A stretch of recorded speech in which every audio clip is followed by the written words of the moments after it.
The British Catholic Church apologizes to many women who in the decades following World War II were advised by Catholic religious to give their children up for adoption.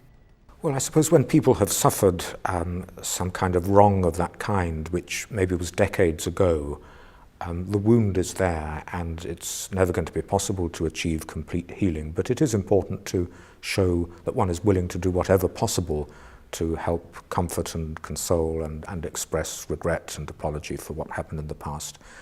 These adoptions were arranged through not only Catholic churches, but Anglican and Salvation Army churches as well, who genuinely thought it would benefit the children to be raised within a stable family setting, rather than alone by the teenage mothers. As a result, thousands of children were given up for adoption, with numbers peaking in 1968, with 16,000 babies born to unmarried women who were offered in adoption. We can only ever make decisions in the light of our understanding, and I'm sure there are all sorts of blind spots in our understanding now. We can't be judgmental about the past. We probably make all sorts of mistakes too.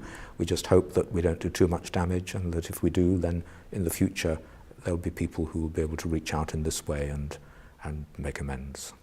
The apology was issued by the president of the Catholic Bishops' Conference of England and Wales, Cardinal Vincent Nichols, who said in a documentary called Britain's Adoption Scandal, Breaking the Silence on ITV, "We apologize for the hurt caused by agencies acting in the name of the Catholic Church." This documentary presents a handful of the affected women, many of whom are telling their story for the first time to the public. I guess if anybody had told me at the age of 17, if you part with your baby now, this is something that is going to affect the whole of the rest of your life. Are you actually aware of that? It's always good to draw attention to something that has perhaps been mishandled in the past, so that for one thing, it avoids the risk of it happening again in the future and makes people more sensitive and more understanding, perhaps, of the hurt that people have felt. The hope is this apology will inspire more compassion and less judgment into the future, especially about situations that one has not personally experienced themselves.